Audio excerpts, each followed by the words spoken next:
A man came to see me a couple years ago, 1 year after he'd retired.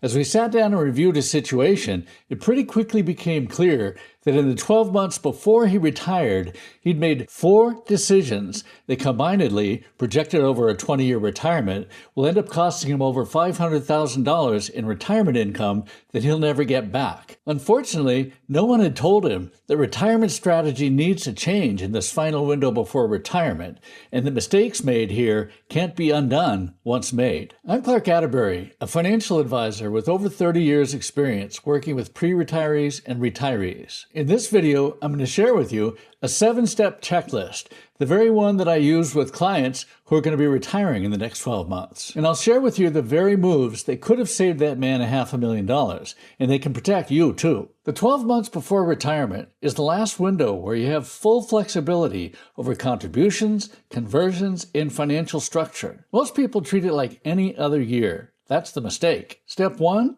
maximize your final contributions, including one most investors miss. Your last working year is the last year you'll have earned income. That matters more than most people realize. The IRS sets annual limits on 401k and 403b contributions, with a catch-up for those 50 or older. Check the current limits for your retirement year as they adjust for inflation. The catch-up in recent years has been about $7,500. Here's what most people in this final year don't know. If you're between 60 and 63, Secure 2.0 created a super catch-up that's roughly 50% higher than the standard catch-up, potentially around $11,000, pushing your total contribution into the mid-30,000s. That extra contribution means about $800 in immediate tax savings, before we even talk about what it does compounded over 20 years. So in that final year, max out your 401k or 403b, max your IRA or Roth IRA if you're eligible, and if you're still on a high-deductible health plan, make your final HSA contribution.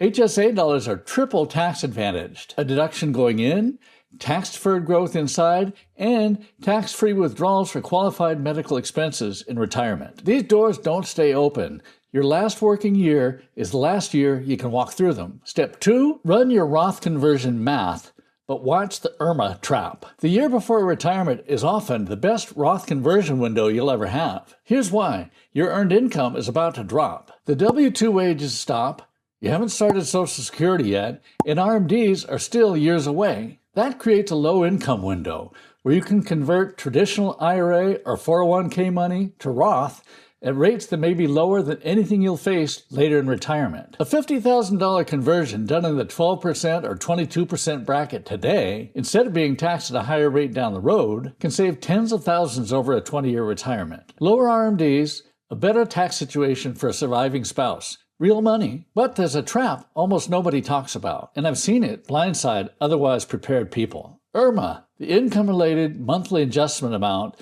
is the surcharge Medicare adds to your Part B and Part D premiums when your income exceeds certain thresholds. Here's the critical detail. Medicare looks at your tax return from 2 years prior. A large Roth conversion this year can show up as a significantly higher Medicare premium 2 years from now. The thresholds change annually, so model your specific situation against current IRMA brackets. A carefully sized $40,000 conversion that keeps you just below a threshold can be far better than a $100,000 conversion that triggers thousands in extra Medicare premiums. Precision matters here. This is not a move to make on instinct. Step 3, inventory every account and update beneficiaries. Pull statements for every retirement account you and your spouse have. Every 401k, 403b, IRA, old employer plan, any employer stock. 2 things, both matter more than people expect. First, check every beneficiary designation. Beneficiary designations on retirement accounts override your will or trust. A form from 1998 that still lists a former spouse, or one that never got updated after a major life change, can create a legal mess that no estate plan can fully unwind. Updating these takes 20 minutes and costs nothing. Second,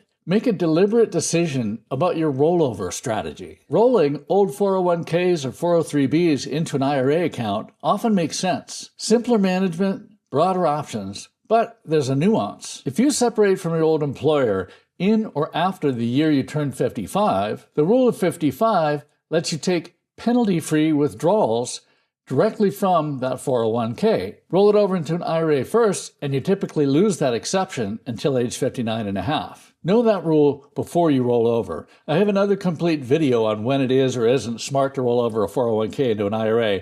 I'll leave the link in the description. Step 4, stress test your year 1 income plan. Before you retire, one question needs a clear answer. Where is every dollar of your income coming from in year 1? Think of it in 3 layers. A base of guaranteed income, like Social Security or pensions if you have them, a flexible layer of portfolio withdrawals, and a 12 to 24-month cash cushion that covers essential expenses without forcing you to sell investments in a down market. About Social Security, don't default to 62, and don't assume that 65 is the right answer. Every year you delay past your full retirement age adds 8% per year to your benefit, up to age 70. For married couples, coordinating claiming ages around the higher earner's benefit can be worth 6 figures in lifetime income for a lot of couples. Step 5, plan your healthcare bridge. Medicare starts at 65. If you're retiring at 63 or 64, you have a gap, and it can be expensive if you're not prepared. Your options? COBRA from your ex-employer at full premium cost, a marketplace plan under the Affordable Care Act where your income might qualify you for premium credits, or a spouse's plan if that's available. None of these are bad options, but none of them are free, and several interact directly with your Roth conversion strategy. A large conversion in your bridge year raises your income, potentially eliminating ACA premium tax credits you were counting on. Build the healthcare bridge into your income plan before you finalize anything else. It belongs in the same conversation as your tax projections, not as an afterthought. Step 6, reposition your portfolio before you need it. This is the step that a lot of retirees put off until it's urgent, and it can have a huge impact on your retirement years. You'll want to review and reposition your portfolio before retirement begins, making sure your allocation fits your income needs, your risk tolerance, and your time horizon. The investments that were right for you in your 30s and 40s may well not be the investments you want to carry with you into retirement. Don't wait until the month you retire to start this. The repositioning needs to happen before you retire. Consider consulting with a financial advisor. This is exactly what we do. Reach out if we can help. Step 7, understand your RMD timeline. It affects everything. Required minimum distributions, or RMDs, are mandatory withdrawals the IRS requires you to take out of traditional retirement accounts beginning at age 73. Miss an RMD, and the penalty is 25% of the amount you should have withdrawn, though it can be reduced if you correct it promptly. Your RMD timeline matters 2 ways. First, if you have large traditional IRA or 401k balances, the mandatory distributions starting at 73 may push you into a higher tax bracket and a higher Medicare premium tier than you were expecting. The Roth conversions we discussed in Step 2 are partly about shrinking that future RMD exposure before it becomes unavoidable. Second, if you're charitably inclined, the Qualified Charitable Distribution, or QCD,